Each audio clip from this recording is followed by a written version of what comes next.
Some debts don't get paid in money. Some get paid in people.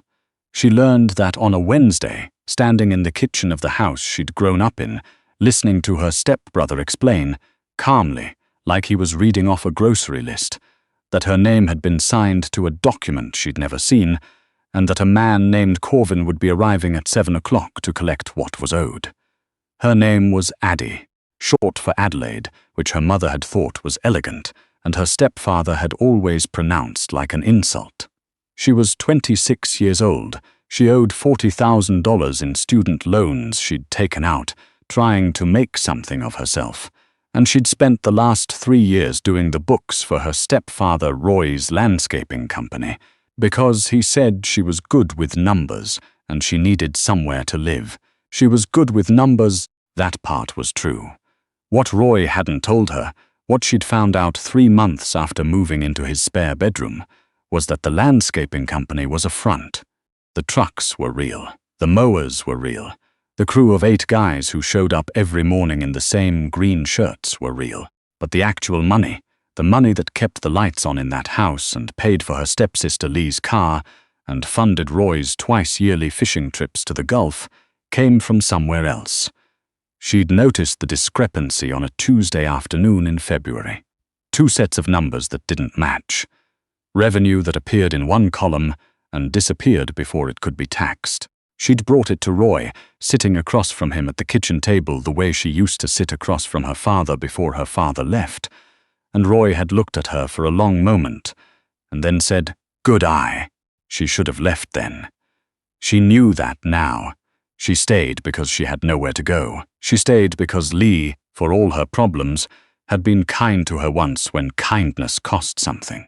She stayed because $40,000 in loans didn't disappear just because you packed a bag, and Roy had mentioned, casually, the way he mentioned most things, that her keeping his books was the arrangement that made her living there make sense. So she stayed. And she learned things she hadn't wanted to learn. She learned which names not to say out loud. She learned that certain phone calls happened in the garage with the door closed. She learned that the envelope Roy handed her every 2 weeks was technically untraceable, which meant she was also technically untraceable, which meant she had spent 3 years building a life on a foundation made of sand and other people's bad decisions, and then came the debt. Roy owed money to someone named Corvin, not a small amount, the kind of amount that came from years of borrowing against something you didn't own, layered deal on layered deal, until the whole structure was one missed payment away from collapse. Addie had seen it in the numbers 6 weeks ago. She'd flagged it. Roy had told her not to worry about it. She should have left then, too. "Corvin will be here at 7, her stepbrother Ellis said, leaning against the counter with his arms crossed. Not quite meeting her eyes, Roy signed an agreement. "You're part of it." She didn't scream. She'd used up most of her screaming years ago.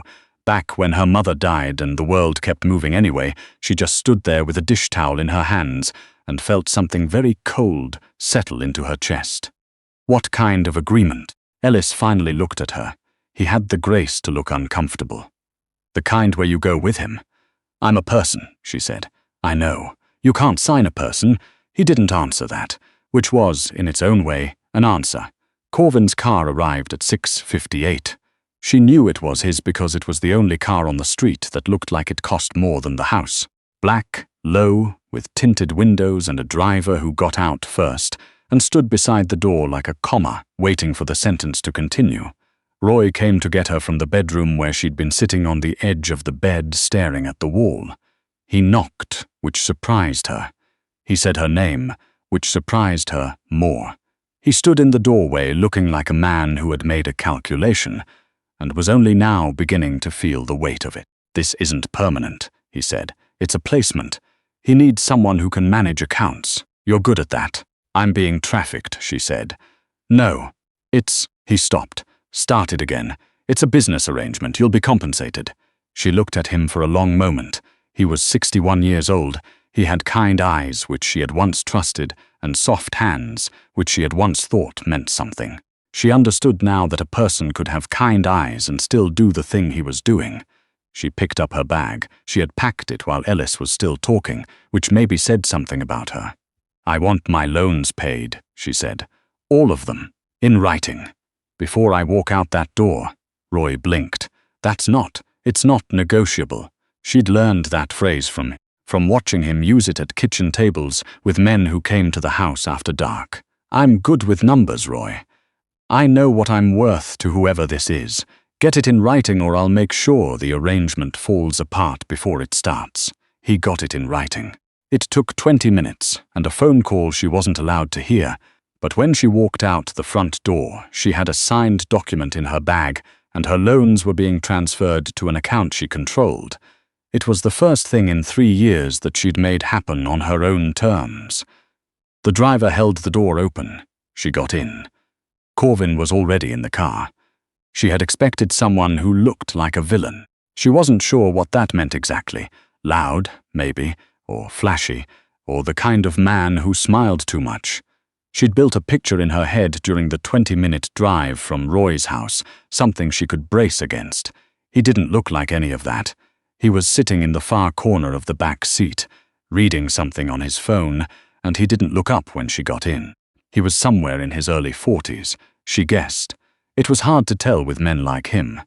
Men who had a kind of settled stillness that made age irrelevant. Dark coat, a scar along the line of his jaw that had faded to silver. Hands that looked like they had done things she didn't want to think about. He finished reading, locked his phone. Then he looked at her, and she understood why Roy had been afraid of him. It wasn't the scar. It wasn't even the stillness. It was that his eyes were doing math. "You're the bookkeeper," she said, because she'd said it once already that night, and it was still true. Something moved across his face, not quite a reaction. More like the registration of an unexpected variable. "Corvin," he said, "I know who you are, and yet you got in the car. I negotiated my terms first." She met his eyes. She was terrified, but terror and stillness weren't mutually exclusive. She'd learned that at 7 years old, standing at her mother's hospital bedside. "I want to be useful. I don't want to disappear." He looked at her for another long moment. Then he turned back to the window. "Good," he said. "Disappearing is expensive." She didn't know what that meant. She filed it away. His compound was 40 minutes outside the city, past the kind of neighborhoods that stopped having streetlights, down a road that wasn't on any map she'd ever seen. The gate was iron, and it opened before the car slowed, like the house already knew they were coming. Inside, stone floors, high ceilings, rooms she could see through open doorways that looked like they'd been furnished by someone with expensive taste, and no particular interest in comfort. No art on the walls, no photographs, the kind of space where the absence of personal objects was itself a statement. A woman named Ortega met her at the door. Mid-50s, no nonsense. The kind of person who had been managing things for a very long time and was unimpressed by new arrivals. She showed Addie to a room on the 2nd floor. Clean, spare, a window that looked out over the back of the property, which was mostly dark. "What are the rules?" Addie asked. Ortega paused in the doorway. "Rules for being here. What I can do, where I can go. I'd like to know the actual parameters." Ortega studied her. "Dinner is at 7. Mr. Corvin's office hours are 9 to noon. You don't enter the East Wing without being asked. You don't make outside calls on the landline." She paused. "You have your phone?" "Yes, keep it. He doesn't care about that." Another pause, smaller. "He cares about the work. If you do the work well, the rest tends to take care of itself." She left. Addie sat on the edge of the bed and did the only thing she knew how to do when things were uncertain. She opened her notebook and started writing down everything she could remember about the past 3 hours. Numbers, names, times. The way Corvin had looked at her when she said, "I'm a person," like he was recalibrating something. She wasn't going to survive this by being afraid. She was going to survive it by being indispensable. She'd done it before. The work started the next morning. Corvin's financial operation was, in the most neutral possible terms, a disaster. Not in the sense that it was failing, it was clearly generating enormous amounts of money, but in the sense that the records were kept by someone who had learned accounting the way some people learn a foreign language, functionally, approximately, with significant gaps in the grammar. There were 5 separate ledgers that didn't reconcile with each other. There was a payroll system that existed in 3 different formats across 3 different decades.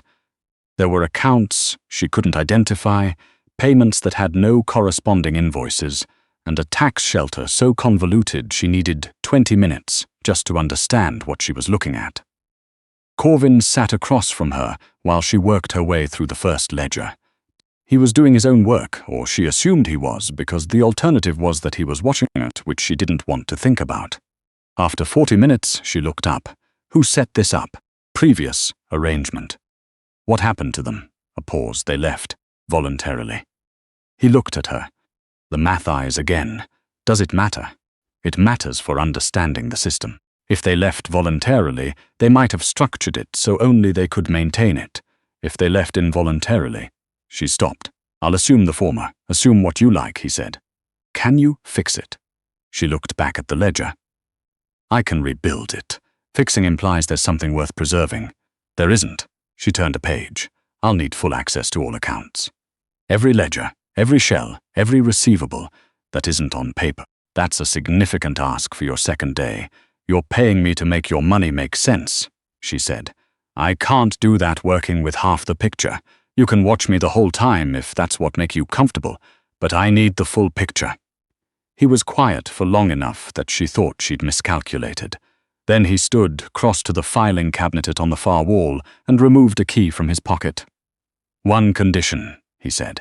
Name it, You tell me what you find before you do anything with it. No adjustments, no transfers, no restructuring without my sign-off. Of course, she said. I'm an accountant, not a thief. Something in his expression shifted, almost imperceptibly, and not quite a smile, but something adjacent to acknowledgement. Most people who work for me are both, he said. She found the first problem on day 4. It was buried in a subsidiary account, the kind of account designed to look boring. Maintenance fees, utility payments, the financial equivalent of background noise. But the numbers were off, not randomly off. They were off in a pattern, which meant someone was doing it deliberately, which meant someone in Corvin's organization was skimming. She sat with it for 2 hours before she brought it to him. She wanted to be certain. She was the kind of person who needed to be certain before she opened her mouth, because in her experience, being wrong was expensive in ways that money couldn't always cover. Your maintenance account, she said, setting the ledger on his desk. Page 12, highlighted in yellow. Over the past 16 months, someone has been pulling money in amounts small enough to avoid the threshold triggers. I calculate the total at 230,000, he said. She looked up. You knew. I looked at the page she'd marked, then back at her. 16 months, give or take. The oldest one I can confirm is who? She was quiet for a moment. She had an idea. She wasn't certain enough to say it. I need 1 more day. He held her gaze. She didn't look away. One day, he said, she came back the next morning with a name. It was one of his mid-level logistics managers, a man named. She'd checked and double-checked, because she needed to be right.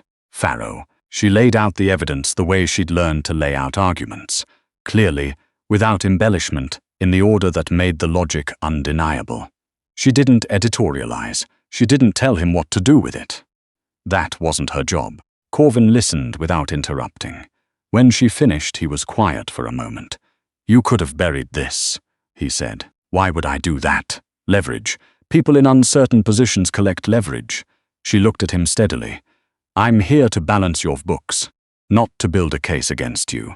She paused. If I wanted leverage, I'd have kept working on the tax shelters. There's something in the offshore structure that would be a lot more interesting to the right people than a skimming operation.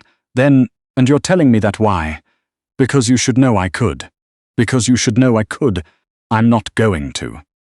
She closed the ledger. I need you to trust me enough to let me do my job.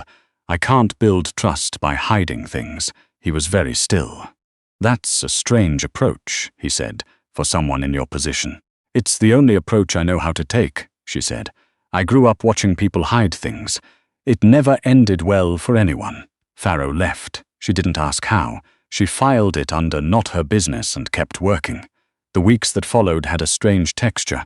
Not good, exactly, not comfortable, but purposeful in a way her life at Roy's had stopped being somewhere around year 2.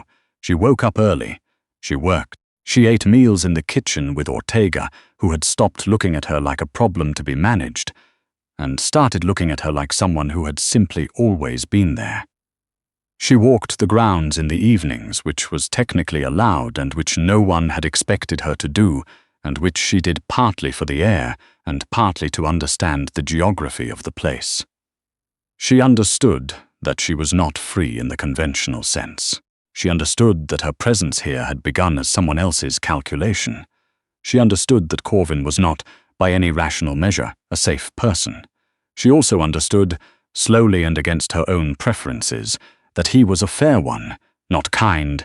She didn't think kindness was something he had time for, but fair in the way that a very precise instrument is fair, consistent, measurable, without the casual cruelties that came from indifference. He said what he meant. He did what he said he would do.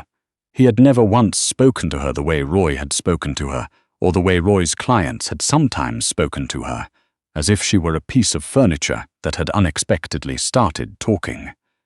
She noticed this the way she noticed discrepancies in ledgers, carefully without jumping to conclusions, letting the pattern accumulate before she named it. He noticed her too. She was less careful about pretending not to notice that. It started small. He began passing work directly to her rather than through Ortega. He asked her opinion on structures she hadn't been assigned to, offshore vehicles, acquisition strategies, the pros and cons of consolidating accounts he'd been running separately for years. He didn't explain why he was asking. He didn't need to. She answered the same way she answered everything, honestly, specifically, with the full weight of what she actually thought. Once, she told him he was wrong. They were discussing a new acquisition, a shipping company that one of his lieutenants had flagged as an opportunity. The numbers were good on the surface. She'd gone 3 layers down, and they were less good. The liability exposure on the pension fund alone, she started. Has been managed, he said. Has been deferred, she corrected. There's a difference. Managed means resolved. Deferred means it becomes your problem on a timeline you don't control. He looked at her. She didn't soften it. You're telling me to walk away. I'm telling you the actual number. What you do with it is your decision. She closed her folder.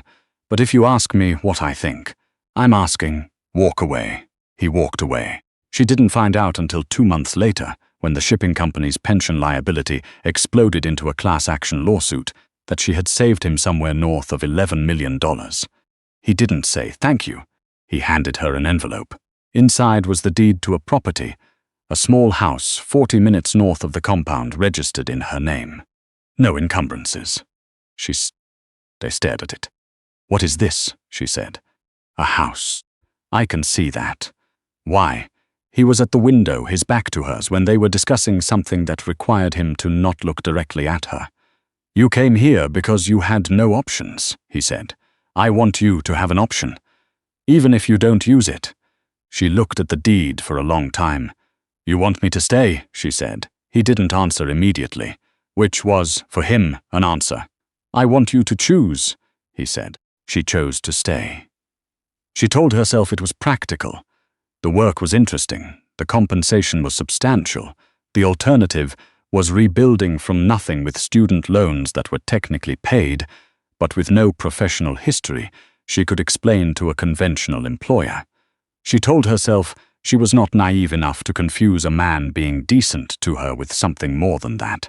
She told herself these things, and mostly believed them, for about 6 more weeks. Then came the night the compound's east gate was breached by a rival operation. She was in the office when she heard the shots. Not close, but close enough that the sound was distinct rather than ambient. She stayed at her desk, because she had been told explicitly in her first week that if something happened she was to stay where she was, lock the door, and wait. She'd thought that instruction was controlling then.